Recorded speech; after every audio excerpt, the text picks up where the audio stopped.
দেখ আমাদের প্রথম শুরু করছি আজকের প্রথম ক্লাস যেটা আছে সেটা হচ্ছে উপমন্যু কথা, তাই তো। উপমন্যু কথা এই মানে পড়াটা যেটা আছে আমাদের সেটা সংস্কৃতের, ঠিক আছে। এটা উপমন্যু কথাটা লেখক হচ্ছে আমাদেরকে মহর্ষি কৃষ্ণদ্বৈপায়ন বেদব্যাস, কিন্তু সংস্কৃতে কোনোদিন লেখক বলা হয়নি। সংস্কৃতে সবাইকে নাট্যকারকেও কবি বলা হয়, আর গল্প লেখককেও কবি বলা হয়, আর কবিকেও কবি বলা হয়, বুঝা গেছে। আমাদের এখানে যে উপমন্যু কথা যে পড়াটা আছে সংস্কৃতের প্রথম, আমাদের যে প্রথম পড়া পাচ্ছি 11-এ, সেই 11-এর এই প্রথম পড়াটা আজকে আমরা প্রথম আর দ্বিতীয় স্তবকটা আমরা আজকে পাঠ করব, আর এখান থেকে অর্থ সহ আমরা পুরো বিস্তারিত আলোচনা করব, বুঝতে পারছিস। একবারে ডিটেলসে দেখবি, কারণ এখান থেকে যে প্রশ্নগুলো হবে সব কিন্তু এমসিকিউ ধরনের প্রশ্ন হবে, ঠিক আছে। তাই যতগুলো প্রশ্ন হবে সবই কিন্তু এমসিকিউ, তাই আমাদেরকে প্রত্যেকটা লাইন খুঁটাই খুঁটাই দেখতে হবে প্রত্যেকটা অংশের থেকে, কারণ শর্ট কোয়েশ্চেন আসবে, ঠিক আছে। দেখ শুরু করছি। আছে অথ অপর শিষ্য তৈস্য অয়দস্য ধর্মস্যং উপমূন্য নাম। কি বলেছে প্রথম লাইনটা, যে অথ অপর শিষ্য তৈস্য আয়দস্য ধর্মস্যং উপমূন্য নাম। কি বলছে, অনন্তর আয়দ ধর্মের উপমূন্য নামে অপর এক শিষ্য ছিল। তাহলে কার উপমূন্য নামে একজন শিষ্য ছিল? অয়দ ধর্মের। নামটা কি? আয়দ, ঠিক আছে। আয়দ ধর্মের একজন শিষ্য ছিল, কি নাম ছিল? উপমন্যু, ঠিক আছে। উপমন্যু বানানটা দেখে নিবি, রসৌ প ম দন্তনয় জফলায় রসৌ, নাকি? তাহলে উপমন্যু কথাটা ওঠে। তাহলে উপমন্যু নামে একজন শিষ্য ছিল, মনে থাকবে তো। তারপরে দেখ, তম উপাধ্যায় প্রেষয়ামাস, উপাধ্যায় তাকে প্রেরণ করেছিলেন, ঠিক আছে। উপাধ্যায় তাকে পাঠিয়েছিল। বৎস উপমূন্য গা রক্ষসেতি, মানে বলছে বৎস, বৎস মানে কি? বাছা, তাই তো। বাছা উপমূন্য, তুমি গরুগুলিকে দেখাশোনা করো। তাহলে গরুর কতগুলা গরু ছিল, ঠিক আছে। সেই গরুগুলোকে দেখাশোনা করার জন্য আর কি গুরু তাকে নির্দেশ করলো, বুঝা গেছে। তো দেখ এইখানে যে পড়াটা আছে, সংস্কৃত মানে আমাদের কি হচ্ছে, সংস্কৃত মানে হচ্ছে উপদেশ, বুঝতে পারছিস। মানে সংস্কৃত কিছু উপদেশ আমাদেরকে, মানে যতগুলো আমরা পড়া পাই সংস্কৃতে সাধারণত বেশিরভাগই আমরা কি পাই, সংস্কৃতের যে কোনো পড়াতে আমরা কিছু কিছু উপদেশ পাই, মানে ভালো দিক জানতে পারি আমাদের জীবন চরিত্র গঠন করার জন্য।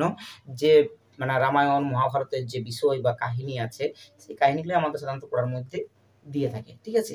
তো এইখানেও আমাদের এই যে গুরু শিষ্যের সম্পর্ক কেমন হওয়া উচিত, এই উপমূন্য গল্পটাতে আমরা জানতে পারবো, বুঝা গেছে। যে এইখানে তার গুরু তাকে পরীক্ষা করছে। যেমন তোরা এখন কোনো বড় যখন স্কুলে মানে ভর্তি হতে চাইবিস, তখন তোর ইন্টারভিউ দিতে হয়। তাই ইন্টারভিউ দেওয়ার জন্য তাকে পরীক্ষা করা হয় তো বিভিন্ন রকমভাবে। এখানে উপমূন্যকে আমাদের এখানে পরীক্ষা করছে তার গুরু, বুঝা গেছে। গল্পটার মূল বিষয়বস্তু আমি শর্টে বলছি, যে সেখানে কি করতো, তার গুরু তাকে পরীক্ষা করতো, ঠিক আছে। কিভাবে পরীক্ষা করতো, যে তার দেখি আগ্রহ কতটা পড়াশোনা করার ক্ষেত্রে। মানে এমনিতে তো অনেক ছেলে মেয়েদের মানে এখন আবেগে পড়তে চলে আসে, কিন্তু প্রকৃতপক্ষে ওরা মানে শেষেই করে নেয়, কারণ ওদের ততটা পর্যন্ত ধৈর্য বা আগ্রহ তাদের থাকে না, এই জন্য তারা সফল হতে পারে না, বুঝতে পারছি। দেখবি যখন কোনো ধান যখন আমাদের চাল করে নেয়, তো চাল করার আগে কি করে বলতো, ধানটাকে একটা জলের মধ্যে ফেলে দিই। তাহলে কি হয় বলতো, সেই জলের উপরের যেগুলা মানে সেই ধানের চাল থাকে নাই, সেগুলো কি হয়ে যায়, সব উপর ভাসে যায়। আর যেটা অরিজিনাল ধানটা সেটা কি হয়ে যায়, নিচে চলে যায়। তাহলে উপরের তখন কি করে দিই, ছেঁকে দিই, তাই তো। তো ঠিক সেরকমই মানে গুরুরাও তাদের শিষ্যদেরকে কি করে, যারা মানে ভালো রেজাল্ট করে সেগুলোকে ওরা সিলেক্ট করে নেয়, যে এই ছেলেগুলো ভালো রেজাল্ট করতে হবে, তার জন্য একটা ইন্টারভিউ নেই। ইন্টারভিউর মধ্যে দিয়ে বুঝতে পারে। তো আমাদের এই গল্পটার মধ্যেও গুরু তার শিষ্যের একটা ইন্টারভিউ নিচ্ছে, ঠিক আছে। কিরকম ইন্টারভিউ তোরা দেখলেই বুঝতে পারবি যে কত কঠোর পরিশ্রম করা হচ্ছে, নিষ্ঠুর হচ্ছে গুরু। তো তোরা হয়তো ভাববি যে এত নিষ্ঠুর গুরু হতে পারে, কিন্তু নিষ্ঠুর হয়েছে এখানে কিসের জন্য, যে দেখি ওর ধৈর্য কতটা, ও কতদিন পর্যন্ত আমার কাছে তাও থাকছে, ঠিক আছে। আমার কাছে মানে ধর আমার যেমন স্কুলে আসিয়েছে ধর, ঠিক আছে। আসার পর এখানে মানে ওর মানে আমার তাকে রাখার ইচ্ছা হয়তো আছে, কিন্তু সে কতটা আগ্রহ সহকারে আমার এখানকে পড়তে এসেছে সেইটা জানার জন্য আমি একটা হয়তো মানে কি বলে পরীক্ষা নিলাম। তো সেই পরীক্ষায় আমি এমন পরীক্ষা নিব যে সে যেন আর কি পালায় এখান থেকে, ঠিক আছে। যদি তার যদি মানে প্রকৃত শিষ্য না হয়, সে আপনি বাড়ি পালাবে। আমি যদি মনে করি যে তোরা এখানে হোস্টেলে আছিস, তোদেরকে আমি বললাম যে এখানে তোরা গরু চড়াতে হবে, তো তোদেরকে আমি গরু চড়াতে পাঠাই দিলাম, ঠিক আছে। তোরা করে শুনিয়ে দেবি, পরের দিন বলে আমরা ঘর পাড়াবো। গরু চড়াতে আমরা তো আসিনি, আমরা পড়াশোনা করতে এসেছি এখানে। কিন্তু গুরু তাকে মানে প্রকৃত শিক্ষা দেওয়ার আগে কি করেছে, তার গরুলাকে দেখাশোনা করার নির্দেশ দিয়েছে নাকি। আমরা এইখান থেকে গল্পটা পাচ্ছি, বুঝতে পারছিস যে বৎস উপমন্যু গা রক্ষসেতি, মানে বৎস উপমন্য তুমি গরুগুলিকে দেখাশোনা করো নাকি। স উপাধ্যায় বচনাতে অরক্ষত গা, উপাধ্যায়ের কথা অনুসারে সে গরুগুলিকে দেখভাল করতো। তাহলে উপাধ্যায়ের কথা অনুসারে কি করলো, সে কিন্তু গরুগুলোকে দেখাশোনা করতো নাকি। সচ অহনি গা রক্ষিতা দিবসক্ষয়ে অভ্যাগম্য উপাধ্যায়স্য অজ্ঞত স্থিতা নমচক্রে, সে দিনে গরুগুলিকে দেখাশোনা করে দিন শেষে সে উপাধ্যায়ের সম্মুখে এসে তাকে প্রণাম নিবেদন করত। আর কি করতো, সারাদিন সকালবেলা গরুগুলোকে খুলে নিয়ে চলে যেত। সচ অহনি গা রক্ষিতা, মানে সে গরুগুলোকে সারাদিন কি করতো, রক্ষা করতো, মানে দেখাশোনা করতো নাকি। দিবসক্ষয়ে, দিবসক্ষয়ে মানে কি, দিন শেষে, দিবস মানে দিন, ক্ষয়ে মানে কি, শেষে মানে সন্ধ্যাবেলায়। অভ্যাগম্য উপাধ্যায়স্য অগ্রত স্থিতা নমচক্রে, উপাধ্যায়ের সামনে এসে তাকে কি করতো, প্রণাম করতো নাকি, তাকে প্রণাম নিবেদন করতো, মানে এসে তাকে প্রণাম করতো গুরুকে, ঠিক আছে, সন্ধ্যাবেলায়। দেখ যদি মনে কর আমি তোদেরকে এরকম করাইতাম যে সকালবেলা যা গরু নিয়ে চলে যা, তারপর তোরা এসে আমাকে শ্রদ্ধা করতিস, সন্ধ্যার সময় আসিনি, যে আমাদেরকে খাটাই মারছে সকালে রাত পর্যন্ত মাঠে মাঠে গরু চোরা করাচ্ছে, আর প্রণাম করবো, আমাকে প্রণাম করা তো দূরের কথা, মনে মনে গাল দিতিস, ঠিক আছে। তো তার শিষ্য কি করতো, কিন্তু গরু চোরায় আসার পরেও তাকে প্রণাম করতো, ঠিক আছে। তম উপাধ্যায় পিবানম অপশ্যত, উপাধ্যায় তাকে হৃষ্টপুষ্ট দেখেছিলেন। তাহলে উপাধ্যায় মানে কে, উপাধ্যায় মানে গুরু নাকি। তাহলে গুরু দেখছে যে তার শিষ্যটা হৃষ্টপুষ্ট, হৃষ্টপুষ্ট মানে কি, মোটাসোটা নাকি। তাহলে তম উপাধ্যায় পিবানাম অপশ্যত, মানে উপাধ্যায় তাকে হৃষ্টপুষ্ট দেখেছিলেন, তাই তো।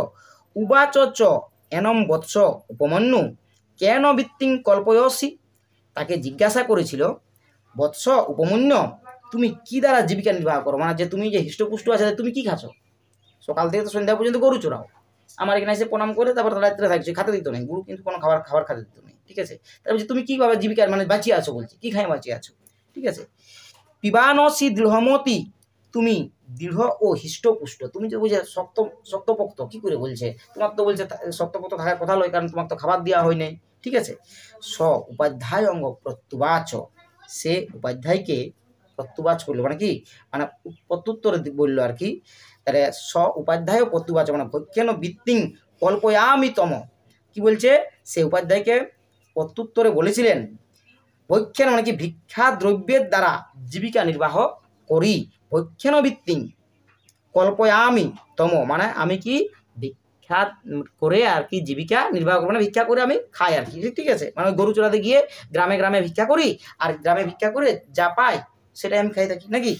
তম উপাধ্যায় প্রত্যুবাচ মমানি অবেদ্য ভক্ষণং ন উপযুক্ত যুক্তব্যম, তখন উপাধ্যায় তাকে বলেছিলেন, তাহলে প্রত্যুত্তরে তাকে কি বলেছিল, আমার অনুমতি ছাড়া ভিক্ষাদ্রব্য ব্যবহার করা তোমার উচিত নয়, তুমি যেহেতু আমার এখানে আছো, এই যে তোরা যেমন আমার এখানে হোস্টেলে আছিস, ঠিক আছে, আমার অনুমতি ছাড়া তোরা এখান থেকে যখন কোথাও যাস আমাকে বলিস নি যে আমরা এখানে যাচ্ছি, আমি যখন তোদেরকে অনুমতি দিই যে ঠিক আছে যা, তখন তোরা সেখানে যাচ্ছিস, আবার ঘুরে চলে আসছিস, ঠিক আছে। তাহলে গুরু কি বলছে, যে আমার অনুমতি ছাড়া তোমার তো ভিক্ষা করাটা উচিত নয়, কারণ তোমাকে তো আমি ভিক্ষা করতে বলি নেই নাকি, আর তোমাকে কি বলেছি, আমি কি অনুমতি দিয়েছি, গরু চড়াতে, তুমি বলছে গরু চড়াবে, গরু চড়া বাদ দিয়ে তুমি যে ভিক্ষা করো সেটা তো আমার কাছ থেকে অনুমতি লিও নাই, তাহলে গুরুর অনুমতি ছাড়া তুমি যে মানে ভিক্ষা করো সেটা তো বলছি তোমার উচিত কাজ নেই, ঠিক আছে।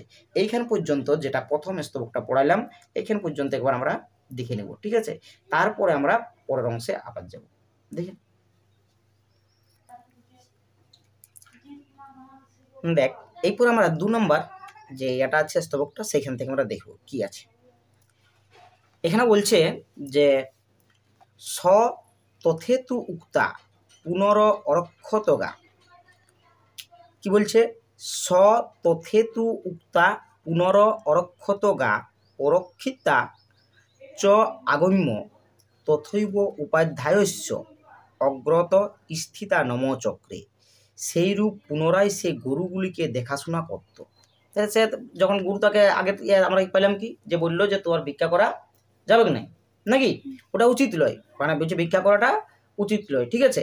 সে তো শোনার পরে সে কী করলো, পরের দিন পুনরায় সে গরুগুলোকে দেখাশোনা করতো এবং গরুগুলিকে পরিচর্যা করে এসে সেইরূপ উপাধ্যায়ের সম্মুখ থেকে প্রণাম নিবেদন করেছিল।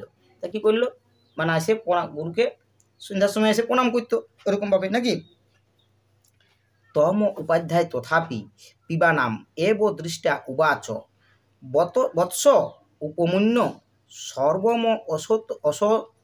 অশেষত তে ভক্ষম গৃহামি।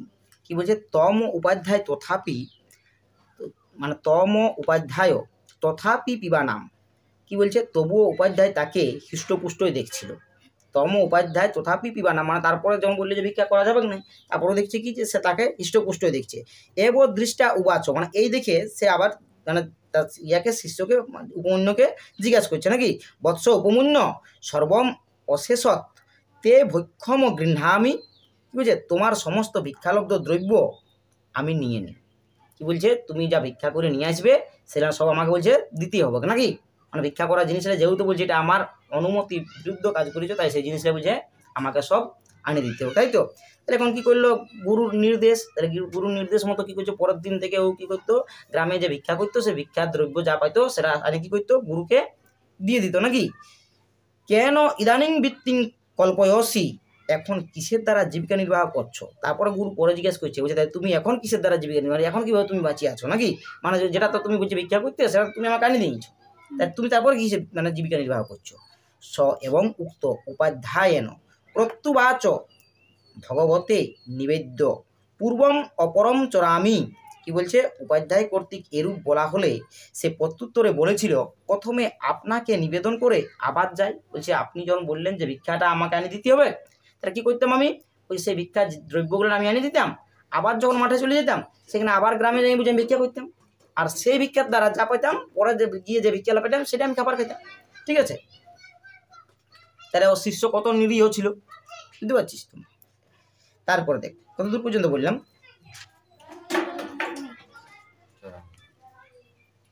তেন বৃত্তং কল্পয়ামি, তার দ্বারা জীবিকা নির্বাহ করি। বলছি এইভাবে বলছি আমি জীবিকা নির্বাহ করি নাকি।